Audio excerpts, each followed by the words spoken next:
Salut tout le monde, c'est Cynthia, j'espère que vous allez bien. On est vendredi le 13 décembre. Wouhou, vendredi. On est-tu vraiment vendredi 13? En tout cas, vendredi 13 décembre. Pour les sceptiques, restez cachés chez vous. Faut pas sortir aujourd'hui, c'est un jour de malheur. Pour moi, le vendredi 13, ça a toujours été plus des journées de chance. Mais bon, bref, ça dépend du point de vue.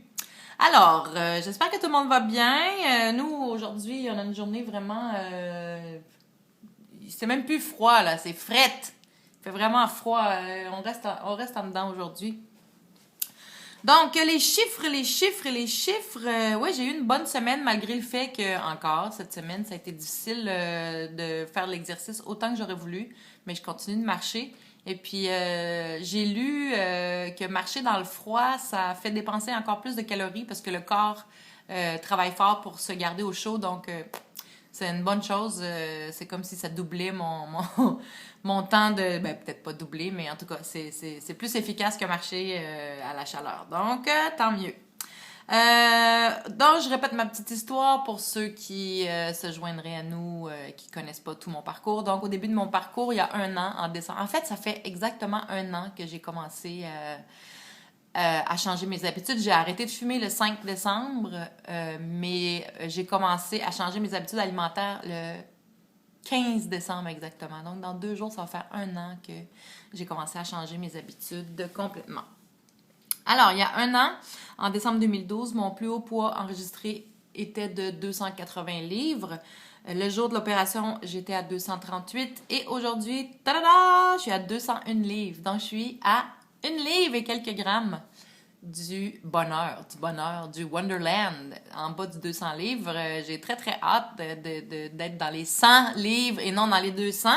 Ça s'en vient. J'ai bon espoir que la semaine prochaine, au cours de la semaine qui vient, ça va se produire.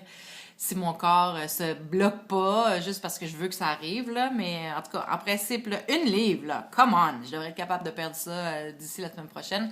Donc, si c'est le cas, j'aurai atteint mon objectif d'être en bas du 200 livres avant Noël. Donc, c'est ça. 201 livres. Donc, depuis la semaine passée, j'ai perdu 3 livres.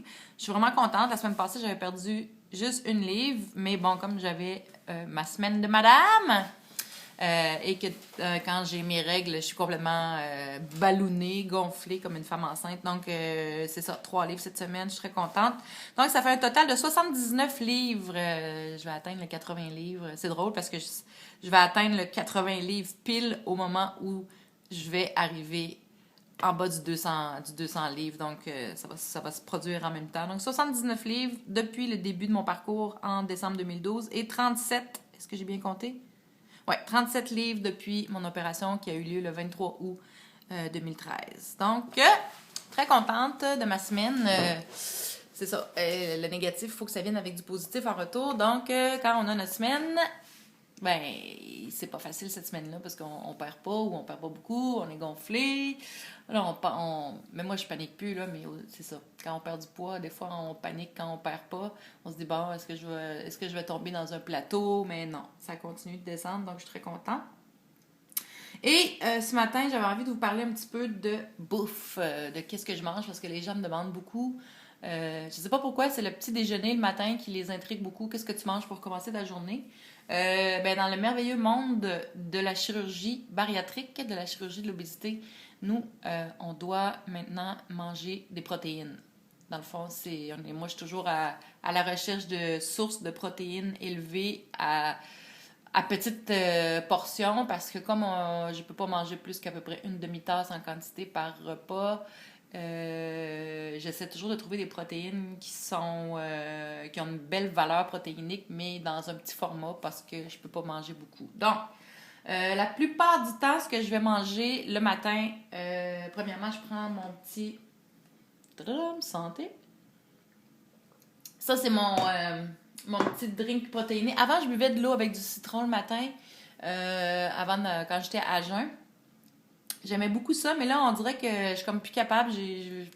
j'ai plus envie et puis j'ai l'impression que ça aide pas. Pourtant, le citron, les gens pensent que c'est acide, mais non, ça rend le corps alcalin. C'est pour ça que c'est anti-cancer, c'est que ça rend enlève l'acidité dans le corps, mais malgré tout, je pense que ça irritait un peu mon estomac. Donc, je prends une pause de citron en ce moment.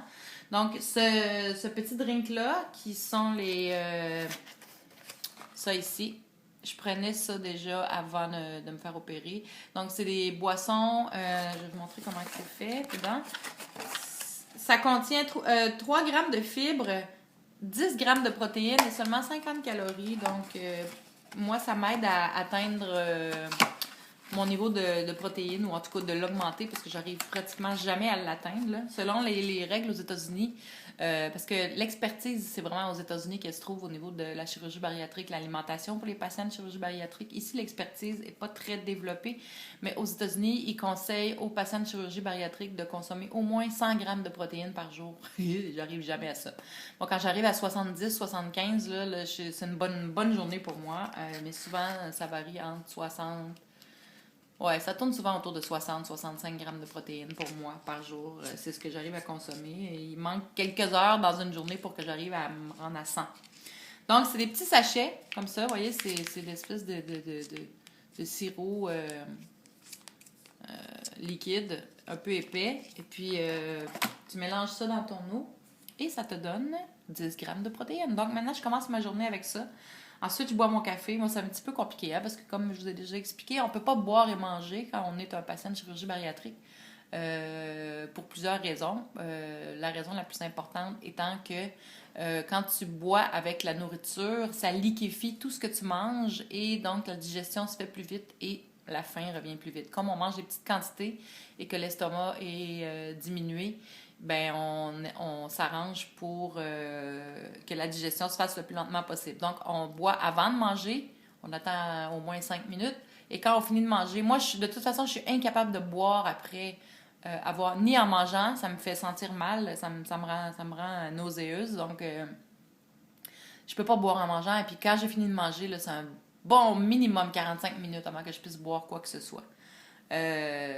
Je trouvais ça difficile au début, mais on s'habitue. Sauf que le matin, moi, ouais, c'est le matin les défis, parce que moi, mon café le matin avec mon déjeuner, ça va ensemble, mais là, je peux plus. Donc, je bois mon petit drink. Après ça, je bois mon café, et puis après, je déjeune. Donc, souvent, le temps que je boive tout ça, là, chance que j'étais à la maison pour l'instant, parce que souvent, je vais déjeuner vers 11h, midi. Je suis dans mes affaires, puis à un moment donné, je fais comme, ah oui, c'est vrai, j'ai oublié de manger. Donc, qu'est-ce que je mange pour déjeuner? La plupart du temps, évidemment, je cherche toujours des sources de protéines. Souvent, je vais manger ceci, je vous l'ai déjà montré. Des fèves dans le sirop d'érable. Pourquoi dans le sirop d'érable? Parce que moi, je regarde toujours les étiquettes, bien sûr. Et il y a plusieurs variétés. Il y a des fèves au lard qu'on appelle avec du lard dedans. Il y en a au bacon, yark. Et j'aime le bacon, mais là-dedans, c'est comme... Non, moi, le bacon mou dans de la sauce, je suis pas capable. Il y en a au bacon, il y en a en sauce tomate et il y en a au sirop d'érable. Et curieusement, celles qui contiennent le moins de gras et le moins de sucre et le moins de calories, c'est celles dans le sirop d'érable. Bon, aux tomates contiennent plus de gras et plus de sucre et plus de calories et plus de sodium. Je comprends pas comment ils arrivent à cette équation-là, mais bon. Donc, c'est pour cette raison-là que je mange celle dans le sirop d'érable. Et puis, bon, c'est pas désagréable, il y a un petit goût sucré. Bien sûr, il y a plus de sucre dans les fèves préparées comme ça. Tu vois, dans ce cas-ci, il y a 21 grammes de sucre. Il y en a qui en ont moins que ça. Là, ça dépend. J'arrive pas toujours à acheter la marque que je préfère. Ça, c'est pas ma marque préférée, mais il y a seulement 1 gramme de gras pour une tasse. Bon, moi, je mange une demi-tasse. Donc, ça veut dire qu'il y a 0,5 grammes de gras. Donc, ça vient à 10,5 grammes de sucre, ce qui est pas mal. Et 6,5 grammes de protéines pour 180 calories. Donc, ça fait un bon petit déjeuner riche en protéines. Et puis, bon, tout ce qui est haricots, fèves, notre système digestif n'a pas les enzymes pour les détruire. Donc, c'est très, très long à digérer. Ce qui fait que, c'est la même chose pour le maïs aussi, ce qui fait que on est rassasié très longtemps. Donc moi, ça me supporte vraiment longtemps. Et puis la plupart du temps, quand je mange ça, je vais manger mes fameux pruneaux. Donc, des pruneaux séchés, dénoyautés. Et ce que je fais avec, c'est, vous voyez ici, c'est écrit source de fibres. Et c'est la raison pourquoi je mange ça, parce que ça aussi, ça contient quand même beaucoup de sucre. Tu vois, pour 5 pruneaux, 15 grammes de sucre. Mais je les mets dans l'eau, je fais des prunes à l'étuvée. Et puis ça, c'est ma meilleure amie pour la régularité de ma tuyauterie. Donc, ça me permet d'aller au petit coin plus régulièrement. Combiné avec les fèves, ça fait la job, comme on dit. Ou si je mange pas ça, je vais manger mes petits oikos que j'adore. D'ailleurs, celle-là avec la mangue, là, ça c'est cerise. Ils sont vraiment bons. Donc, voyez la quantité? Si je mange un yogourt comme ça, je vais manger avec 2 pointes de fromage vache qui rit léger. Donc, ça me remplit. Un petit yogourt oiko avec 2 pointes de fromage la vache qui rit léger. Et mon estomac. Donc, c'est ça que ça contient, mon estomac. C'est pas grand-chose. Et puis, tu vois, ça, j'arrive à... Parce que, bon, c'est un petit peu plus qu'une demi-tasse là-dedans. Il y a 100 grammes. Je sais pas qu'est-ce que ça... Ça doit être à peu près ça, une demi-tasse. J'arrive à ajouter ça parce que c'est mou. Plus c'est... Si je mange de la viande, là, j'arrive pas à manger une demi-tasse. Peut-être qu'un tiers de tasse maximum. Mais j'arriverai pas à manger. Mais comme le yogourt, c'est mou, ça descend bien, j'arrive à manger un petit peu plus. Si je prends pas la vache qui rit, je vais prendre des petits ficellos comme ça. En fait, tous les fromages qui sont faibles en gras. Évidemment, je mange pas de fromage régulier maintenant. Je mange seulement du faible en gras. Et c'est une question d'habitude vraiment parce qu'au début, je trouvais ça dégueulasse. J'avais vraiment de la difficulté à manger les fromages faibles en gras. Je trouvais que ça goûtait rien. J'avais l'impression de manger du caoutchouc. Mais savez-vous quoi? On s'habitue parce que maintenant, quand je mange des fromages réguliers, là, j'ai l'impression que je croque dedans puis je sens l'huile qui sort dans ma bouche. Ça m'écoeure. Donc, je suis plus capable de manger des fromages gras, ce qui est une très bonne chose parce que moi, une des causes de mon obésité, c'est le fromage. J'étais une bébête à fromage. J'ai peut-être été une souris dans une ancienne vie, je sais pas. Mais je mangeais énormément de fromage et puis j'aimais les cheddar extra forts à un pourcentage de gras incroyable. Là. Puis j'étais capable d'en manger des gros... J'en mangeais tout le temps. J'en mangeais à tous les repas. J'en mangeais comme collation. J'étais madame fromage. J'en mange encore beaucoup, mais je fais d'autres choix. Je mange des fromages légers et puis ça fait toute la différence. Et bien sûr, les cocos.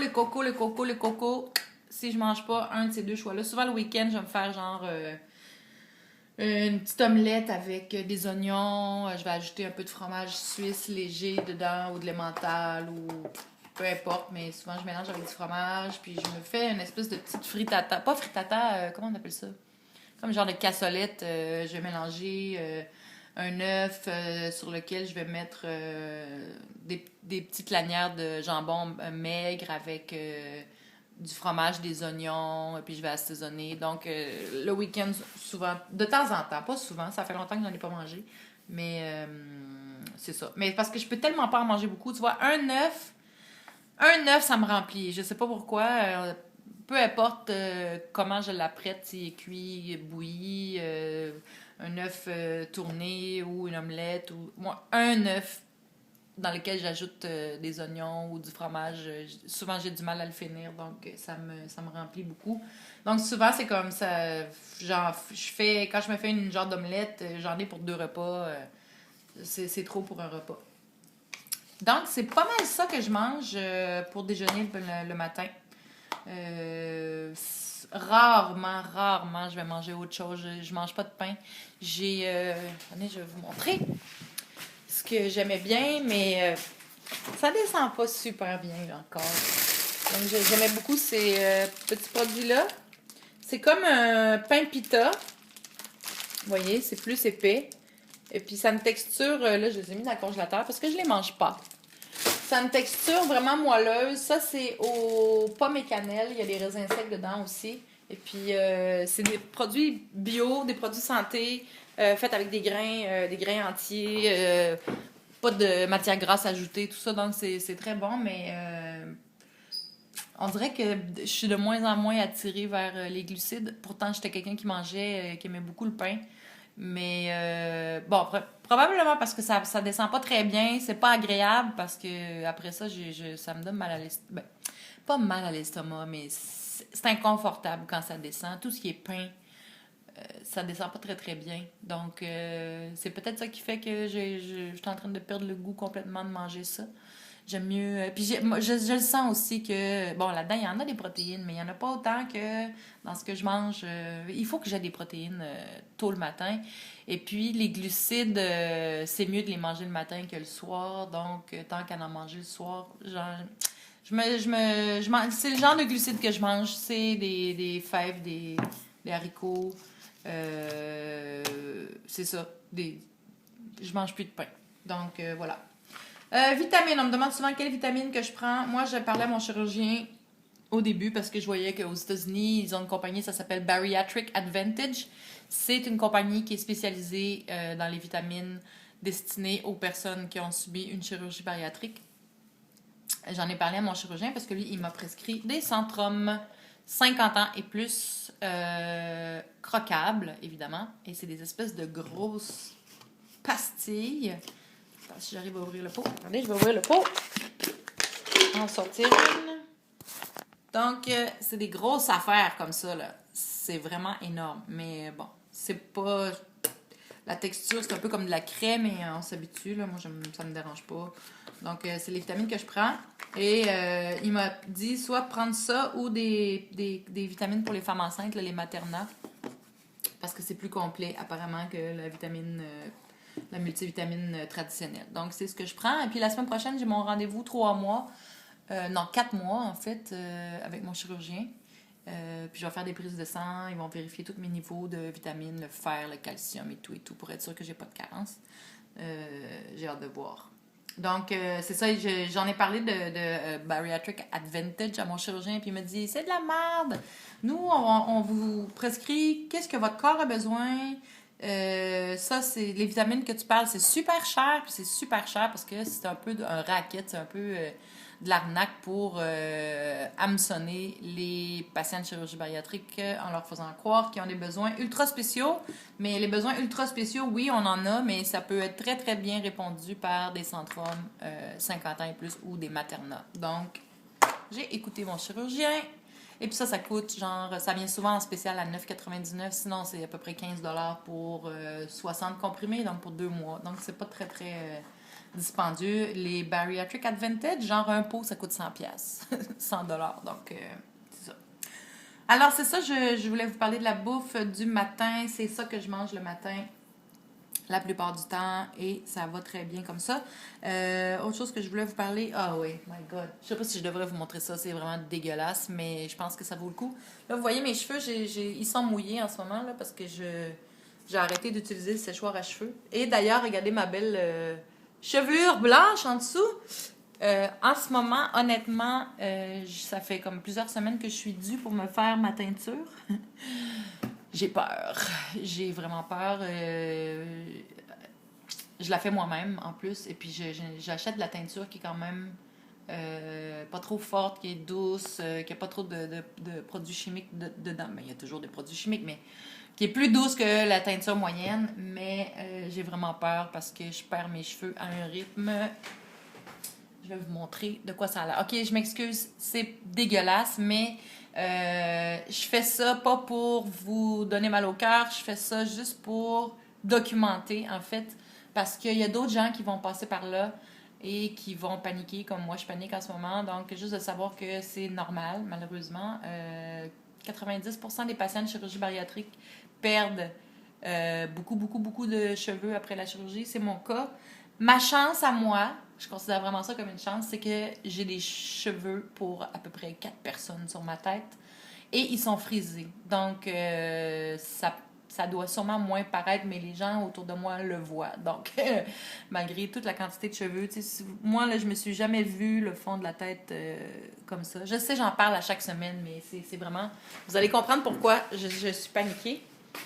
Voici la quantité de cheveux que j'ai perdu ce matin, OK? C'est vraiment... C'est ça. C'est ça que j'ai perdu. C'est ça que je perds à chaque jour. À chaque jour. Là, j'ai lavé mes cheveux. Il y en a au moins une autre bonne quantité comme ça qui est dans le drain de la douche, qui est passé, parce que je rince mes cheveux, là, puis quand je regarde le fond du bain, tout ce que je vois, c'est des grosses mottes de cheveux, des boules qui partent dans le drain de la douche. Donc peut-être qu'à un moment donné, je vais avoir des problèmes de drain dans ma salle de bain. Donc, c'est ça. Là, justement, c'est la première question que je vais poser à mon chirurgien la semaine prochaine. Y a-t-il quelque chose à faire pour diminuer cette perte de cheveux qui est en train de me rendre un peu dingo et qui fait que j'ai l'air d'une moufette parce que je ne fais pas ma teinture parce que j'ai peur. J'ai peur que ça augmente encore la perte de cheveux. Parce qu'en ce moment, là, quand je rince mes cheveux dans la douche, si je passe ma main, là, ça vient vraiment, là, ça... C'est incroyable la grosseur des couettes qui restent dans mes mains. Juste à rincer mes cheveux dans la douche. Quand je les peigne à tous les matins, il faut voir la salle de bain. En tout cas, c'est ça. Donc, j'en parle tout le temps, mais parce que c'est assez majeur comme phénomène et c'est vraiment paniquant. Donc, je suis chanceuse, j'en ai beaucoup, mais je me dis, j'ai beau en avoir beaucoup, là, à la vitesse où je les perds, je vais finir par plus en avoir du tout. Donc, c'est ça. Côté projet, ça va super bien. Lundi, j'ai eu ma rencontre avec mon coach au SAGE. Ça s'est super bien passé. Il m'a fait ses conseils, ses recommandations de qu'est-ce que je devais ajouter, modifier et tout et tout. Donc là, je suis dans ça à 100 000 à l'heure et probablement que je vais passer devant le comité de sélection le 13 janvier. J'attends la confirmation aujourd'hui. J'espère que ça va être le 13 janvier parce que sinon, ça va aller en février. Et comme je vous l'ai dit, la semaine prochaine, le 20, mon assurance emploi se termine. En ce moment, j'espère être capable de payer mon prochain loyer. Mais c'est ça, je vais essayer de me trouver peut-être un petit boulot. Un petit boulot alimentaire dans le sens alimentaire de on va être capable de manger parce que mon compte est à sec et puis bon, je vais pas me plaindre, mais c'est ça, je suis comme assise entre deux chaises. Avant que la subvention commence à être versée, j'imagine que ça va aller en février. Donc, en attendant, il va falloir que je me trouve un petit contrat. Je sais pas ça va être quoi. Peut-être d'aller travailler dans un café, dans une boutique le temps des fêtes, ou si quelqu'un a besoin de quelqu'un dans un bureau, n'importe quoi. En autant que j'arrive à payer mon loyer, ma voiture et tout ça pour le début du mois. J'essaie de croire en la vie et en l'abondance et de me dire que ça va aller, il va se passer quelque chose qui va faire que l'argent va rentrer par miracle. Donc, c'est ça. Non, il n'y a pas de miracle, mais c'est ça. J'essaie de voir qu'est-ce que je peux faire pour combler le vide entre l'assurance emploi qui finit le 20 et la subvention qui va commencer probablement en février si je suis acceptée. Donc, c'est ça qui est ça dans les nouvelles. Mais mon projet, ça se passe bien. Là, il me reste juste à définir un petit peu plus au niveau des prix de mes services et d'estimer mon chiffre d'affaires et tout ça. Sinon, ça se passe très bien. Est-ce que j'ai d'autres choses à dire? Parce que, oui, ça fait 23 minutes, donc je pense que je vais m'arrêter ici pour aujourd'hui. J'espère que tout le monde va bien. Je salue, comme toujours, Laurence et Isabelle en France. Hello! Et tout le monde qui me suit, merci beaucoup d'être là. Merci pour vos messages. Je trouve ça vraiment génial d'avoir du support. Même des fois, il y a des gens qui m'étonnent. Des gens que, par exemple, on peut être amis sur Facebook, mais on se connaît pas beaucoup. Mais pouf, tout à coup, je reçois un super message d'encouragement, de félicitations. On me dit que mon parcours est inspirant et tout ça. Moi, bon, je le sais que c'est pas facile le parcours que je fais, que ça demande beaucoup d'efforts et tout. Mais pour moi, c'est ça mon mode de vie maintenant. C'est ça mon objectif. Donc, j'avance dans ça avec confiance. Et puis, je pense vraiment que je vais arriver à destination. Mais je me rends pas compte à quel point, aux yeux des autres, ça peut être quelque chose de pas d'impressionnant, mais c'est ça. Moi, je suis juste dans mon parcours et puis j'avance petit pas par petit pas et puis j'essaie de garder le moral et tout ça. Donc, merci beaucoup pour vos messages d'encouragement. Ça me touche beaucoup et puis ça me fait plaisir et ça me motive à continuer. Donc, merci d'être là. J'apprécie beaucoup, beaucoup, beaucoup. Alors, sur ce, je vais vous souhaiter une super belle semaine. Ceux qui suivent mon blog, vous avez vu, et mon Facebook, vous avez vu que cette semaine, j'ai mis juste une photo d'une recette que j'ai faite. J'ai fait des espèces de boules, des bouchées, des amuse-gueules au quinoa. C'est des boules de quinoa avec du fromage de chèvre, du fromage feta, des oignons, des poivrons et des épinards. C'est super bon. Donc, je vais vous mettre la recette dès que j'ai un petit moment. Il faut juste que je calcule toutes les valeurs. C'est ça qui est long souvent. Quand je fais une recette, c'est pas de la mettre sur Internet, c'est de calculer. J'aime ça mettre les informations nutritionnelles. Donc, il faut que je fasse le total de tout. Pour chaque ingrédient que j'additionne, que je divise par le nombre de portions et tout ça. Donc, c'est ça qui demande du temps. C'est ça qui fait que souvent, je retarde à mettre les recettes. Ou au pire, je la mettrai sans les informations nutritionnelles et je les ajouterai plus tard. Mais c'est ça. Je vais vous mettre cette recette-là parce que le temps des fêtes arrive. Souvent, on cherche des idées de petites bouchées, des bouchées santé, en fait, qui sont pas à l'encontre de nos objectifs de perte de poids. Donc, je vais essayer de vous en concocter quelques-unes. Ça, j'ai fait ça cette semaine, mais j'ai d'autres idées que je veux essayer en espérant que je vais avoir le temps. Donc, je vous embrasse. Je vous souhaite un bon week-end, bonne semaine et puis habillez-vous parce qu'il fait fret. Ciao!